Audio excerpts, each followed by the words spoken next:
The first thing my father's accountant said to me after the funeral wasn't "I'm sorry for your loss." It was, "Don't touch anything, don't sign anything. And whatever you do, don't let them know what you found." His name was Raymond. He had worked with my father for 19 years. He wore the same brown cardigan to every meeting, drove a dented Volvo that looked older than I was, and spoke in the measured, unhurried way of someone who had seen every version of human greed and was no longer surprised by any of it. I was 29 years old, standing in the parking lot of the funeral home in Columbus, Ohio, still holding a program with my father's picture on the front. My heels were sinking into soft grass. My eyes were dry in the way they get when you've cried so much your body simply stops producing tears. And Raymond was standing in front of me with his hands folded and his expression very, very calm. "I need you to trust me," he said. "The way your father trusted me." I nodded because I didn't have the energy to do anything else. "There's something in the estate you don't know about yet," he said quietly. "Something your brother already knows about. And the way he found out and what he did with that information is the reason I need you to be very careful in the next few weeks." I remember the cold air. I remember the smell of the grass. I remember thinking that grief was supposed to be the hardest part of that day, and somehow it wasn't anymore. "What do I do?" I asked. Raymond looked at me steadily. "You let them think they've already won." My father's name was Donald Mercer.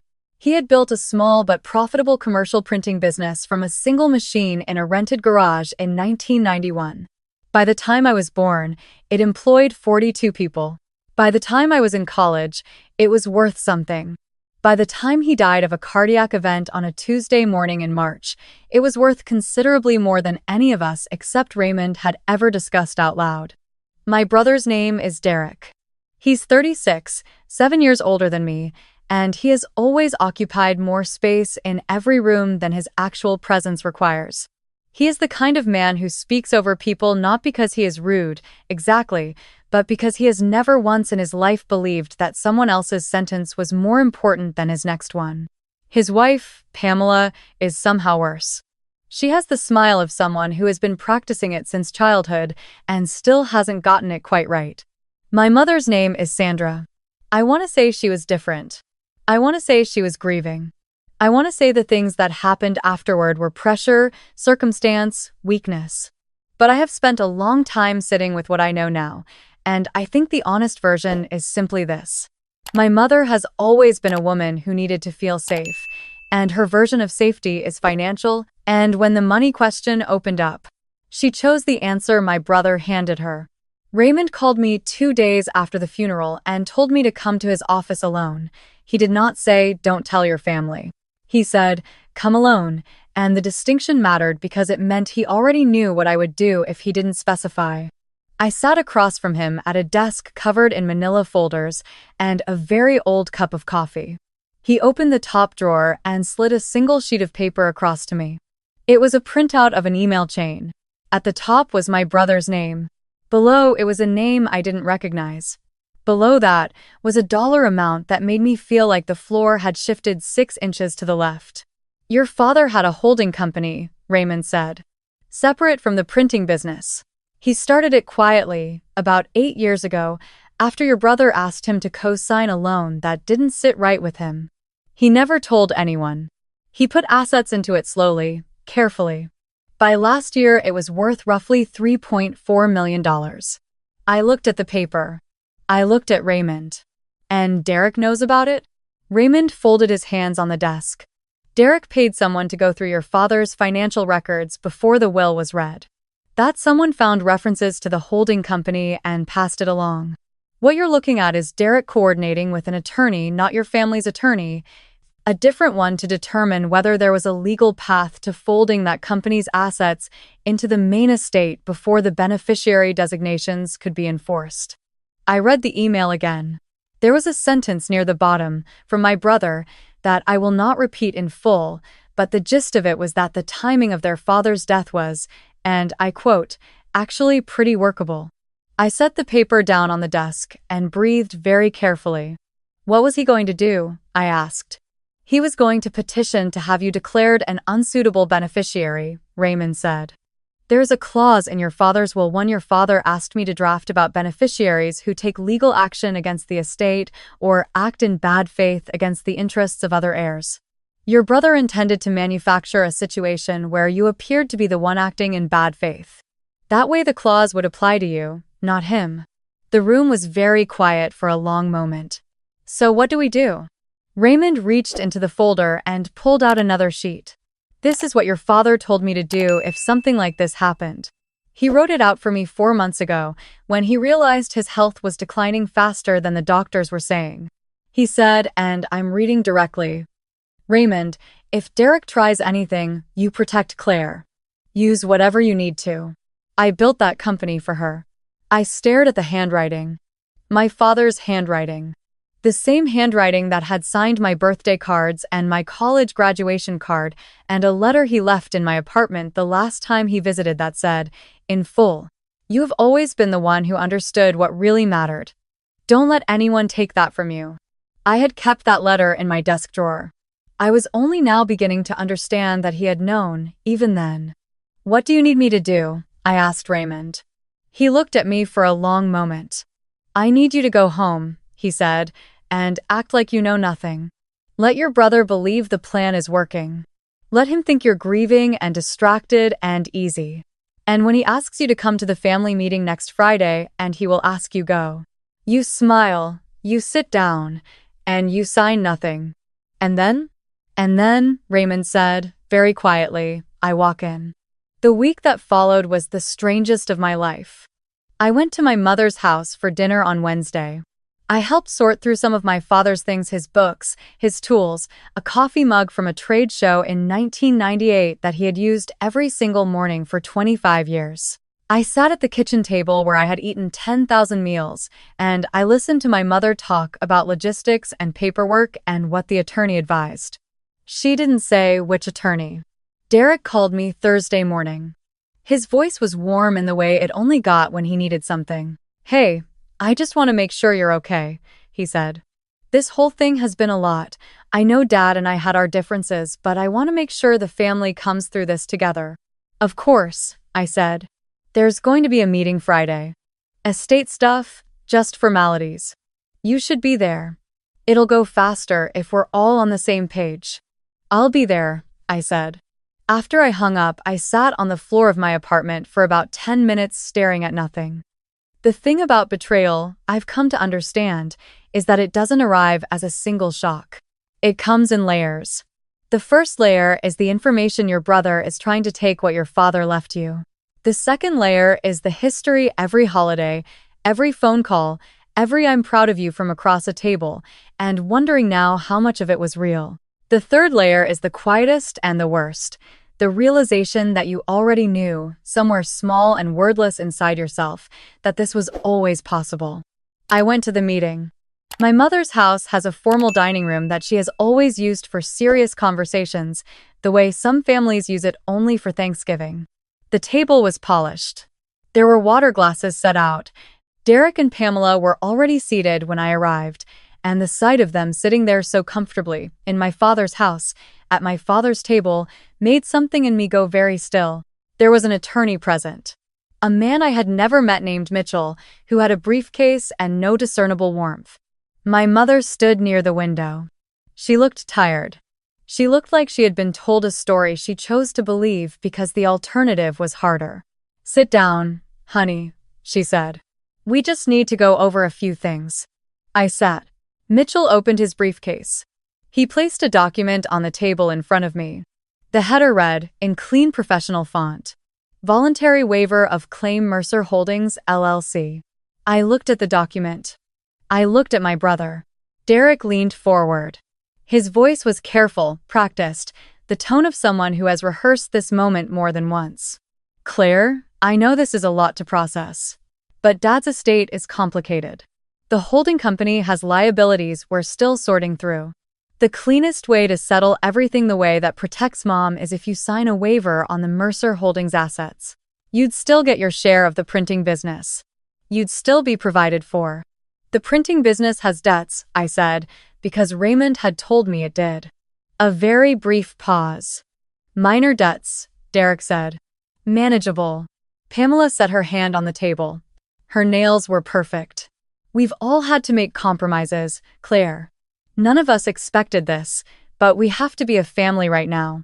Money can't replace family, my mother said softly, near the window. And something about the way she said it, like she was reciting a line she had been coached on, made me look at her for a long moment before I looked back at the table. Mitchell slid a pen toward me. I looked at the document. I looked at the pen. I thought about my father's handwriting. You have always been the one who understood what really mattered. I want to read it first, I said. Of course, Mitchell said. Take your time. I took exactly 3 minutes. Long enough to look like I was reading carefully. Long enough for the room to get very quiet.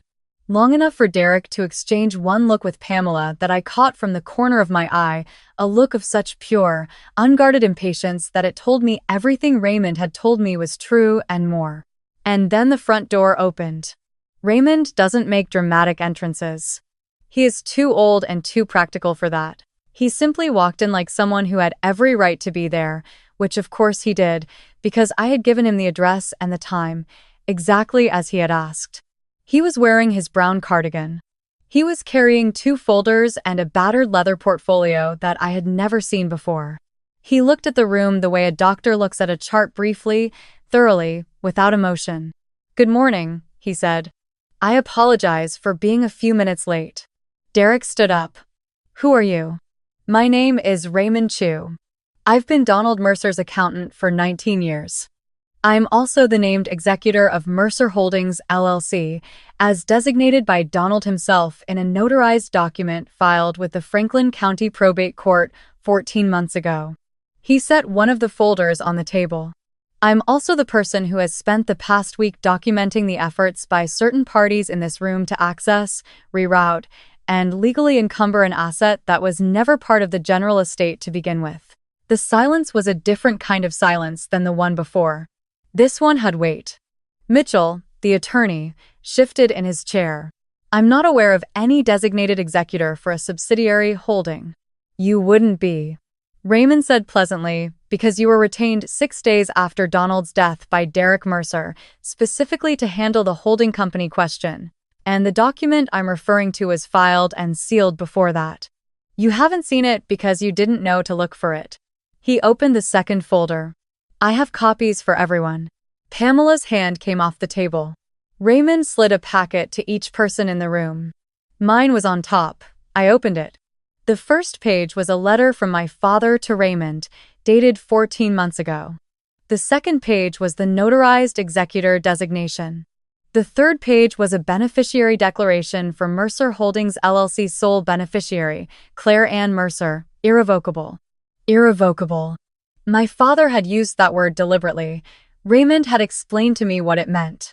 It meant that no petition, no waiver, no family meeting, no well-practiced speech about protecting my mother could touch it. The waiver document you've just placed in front of Claire, Raymond said, looking at Mitchell, is not legally binding in any case, because the asset it references was never part of the estate she would be waiving a claim to. It was separately designated. However, he paused. The act of presenting it to her with the intent to induce her to surrender rights she may not have understood she held is something I've already discussed with a probate attorney who is not in this room. Derek's face had gone through several colors. It had settled on something between red and gray. This is, he started. I have the email, Raymond said simply. The room went very still. The correspondence between yourself and a research firm you hired to review your father's financial records, Raymond continued. The correspondence between yourself and Mitchell's firm beginning 4 days after your father's death. The wire transfer for the research firm's fee, which came from a joint account you share with Pamela, on the day of the funeral. He looked at my brother very steadily. Your father was not a careless man. He kept records. He taught me to keep records. And when he told me, last November, that he was worried about what might happen after he was gone, I started keeping very thorough records. My mother made a sound near the window. A small, broken sound. I didn't look at her. Not yet. Derek turned to me. His voice had dropped all the warmth that had carried on the phone Thursday morning. What was left underneath was something harder and more honest. You set this up, he said. You've been playing dumb all week. I've been grieving my father, I said. The same as you were supposed to be. You don't understand how much pressure he started. I understand exactly, I said. You needed money. Your business has been struggling for 2 years. Pamela's boutique lost $40,000 last year alone. You thought Dad didn't know, but Dad knew everything. He just didn't say anything because he was still hoping you'd figure it out on your own. I kept my voice level. It was the hardest thing I had done all week, and when he realized he was running out of time to hope for that, he did something instead. Derek stared at me. He protected me, I said. Because he knew you wouldn't. My mother finally spoke. Her voice was very small. Claire. I didn't know about the emails. I didn't know about the research firm. Derek said this was just he said it was to simplify things. For the family. I looked at her for a long moment. This was the part I had rehearsed the least, because it was the part I didn't know how to feel yet. Mom, I said. You sat at this table. You said, money can't replace family to my face while a document was being slid in front of me to take away what Dad left me. I paused. I need you to understand that I know that. I need you to understand that I'm not going to pretend I don't. Her eyes filled up. I held her gaze. I'm not doing this to hurt you, I said. I'm doing it because Dad asked me to.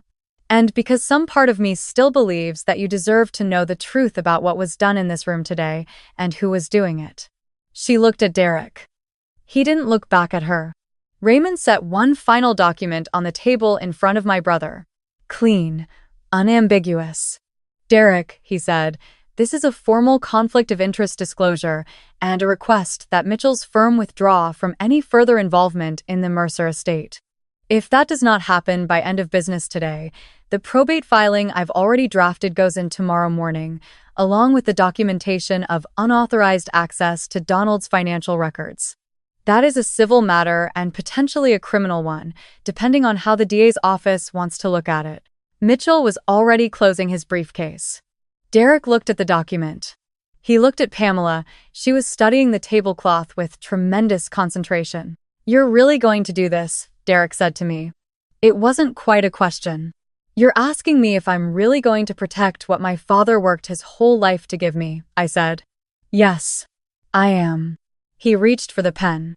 I want to tell you that the moment my brother signed the disclosure felt like relief, and part of it did. But mostly what I felt was something quieter and harder to name, the feeling you get when a thing you always feared turns out to be exactly as bad as you feared it, and there is no comfort in being right, only the strange flat stillness of having the uncertainty removed. Raymond walked out with me. The afternoon was gray and cold, the kind of March cold that hasn't decided yet whether to let go of winter. There's one more thing, he said. I looked at him. He reached into his leather portfolio and pulled out an envelope.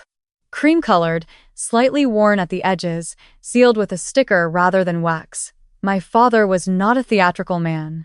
My name was on the front in his handwriting. He gave me this 8 months ago, Raymond said. He said I'd know when to give it to you. I took it. I didn't open it in the driveway.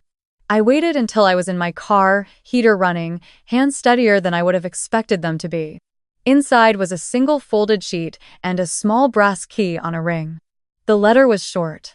My father was not a man who wasted words. Claire, if you're reading this, then Raymond kept his promise and you kept yours. I'm proud of you. I know this wasn't easy. None of what I'm about to tell you is going to make it easier, but I want you to have it anyway because you earned it the hard way, and that's the only way it means anything. The key is to the storage unit on Morse Road. Unit 14. Inside, there is a box with your name on it. In that box is the original incorporation paperwork for Mercer Holdings, all the account records going back 8 years, and a second letter that explains the rest. The rest is more than you think. I spent a long time building something quietly so that no one would try to take it from you before I could give it to you. I'm sorry I ran out of time to tell you in person. I'm sorry you had to find out the way you did. But I always knew you had the kind of strength that doesn't announce itself, the kind that just holds. Take care of the people who took care of you. You know who they are. Dad. I sat in the car for a while. Then I drove to Morse Road. The box was exactly where he said it would be. It was a standard banker's box, my name written on the lid in the same familiar handwriting. I carried it to the car. I sat in the parking lot of the storage facility in the gray March afternoon, and I opened the second letter. It took me a long time to read it. Not because it was long, but because the numbers in it required me to read several sentences multiple times to make sure I was understanding them correctly. My father had been quietly accumulating commercial real estate for 8 years. 3 properties in central Ohio, 1 in Indiana. He had transferred them into Mercer Holdings gradually, in amounts small enough not to attract the family's attention. Raymond had helped him structure it. The last property had been acquired 14 months ago, the same month he had filed the executor designation. Together, the 4 properties were currently valued at just under $5 million. I sat with that for a long time. My father had driven a 12-year-old truck. He had worn the same 3 pairs of work boots in rotation for as long as I could remember. He had never, in my entire life, talked about money except in the context of what it could build or what it could protect. He had spent 8 years building something in secret, not because he was secretive by nature, but because he understood something that I was only now fully grasping, that the people around him would have taken it apart the moment they knew it existed. He had been protecting me since before I knew I needed protecting. I thought about Derek at the dining room table with his rehearsed voice and his hired attorney. I thought about Pamela's perfect nails and her studied smile. I thought about my mother standing near the window saying money can't replace family while a pen was being slid toward me. And I thought about Raymond in his brown cardigan, keeping a promise to a man who had trusted him for 19 years with the most important thing he had. I called Raymond from the parking lot. "I'm at the storage unit," I said. "I know," he said. "He didn't tell me any of this," I said. "All those years." "He said you would have tried to share it," Raymond said. "He said you always did that. Tried to make things fair. He thought fair had been given enough chances." I didn't say anything for a moment. "What do I do now?" I asked. Not about the properties, not about the legal next steps, but just in general. The way you ask someone when the map has run out and the road keeps going. "You do what he raised you to do," Raymond said. "You go home, you rest. You let the attorneys handle the paperwork, and when you're ready, you decide what you want to build." "And my family?" "A pause. That," Raymond said quietly, "is entirely up to you. But I'd suggest you give yourself some time before you decide. Grief is one thing. What you found out this week is another. Those 2 things need to sit separately for a while before you know which one is talking." People have asked me, people who know pieces of the story, friends who've heard it secondhand, whether I've forgiven them. Whether I still talk to my brother, whether my mother and I have found our way back to something. Here's what I've decided to tell the truth about. My mother and I speak. It is different than it was. It is more honest, which means it is also more careful, and I'm not sure yet whether that's better or just different. She has never fully explained to me what she believed she was doing at that table. I have not pushed her to. Some explanations would help, and some would just open things that don't have good closings. I do not speak to my brother. That is not a decision I made dramatically or painfully. It was a decision that made itself, quietly, over several months, the way some decisions do, not a door slammed, but a door that simply stopped being opened. Pamela sent me a text in June. It said, "I hope you know that Derek was under enormous pressure, and people do things they wouldn't normally do." I read it twice. I did not respond. There is no version of that text that is about me or for me, and I don't have the energy to pretend otherwise. Raymond retired in October. He came to have coffee with me first, in his same brown cardigan, at a diner near his office that he had been going to for 30 years. He ordered the same thing he always ordered. He told me that the properties were in good hands with the management company I'd hired, and that the printing business was running smoothly under the new operations manager, and that my father would have been very pleased about both of those things. I asked him if my father had ever told him why he'd chosen real estate, specifically, why that was the thing he'd quietly built. Raymond thought about it for a moment. He said that land was honest, he told me. He said it was the one thing that just stays where you put it. I think about that a lot. I think about what it means to build something that stays. To do it quietly, patiently, over years, without the credit of anyone watching. To hand it to someone and trust them to know what it was worth, not just in the numbers, but in the years behind it. The deliberateness of it, the love that doesn't announce itself but just holds. My father built me something that stayed. I am trying, every day, to be worthy of the kind of man who does that. I am trying to build things that stay too.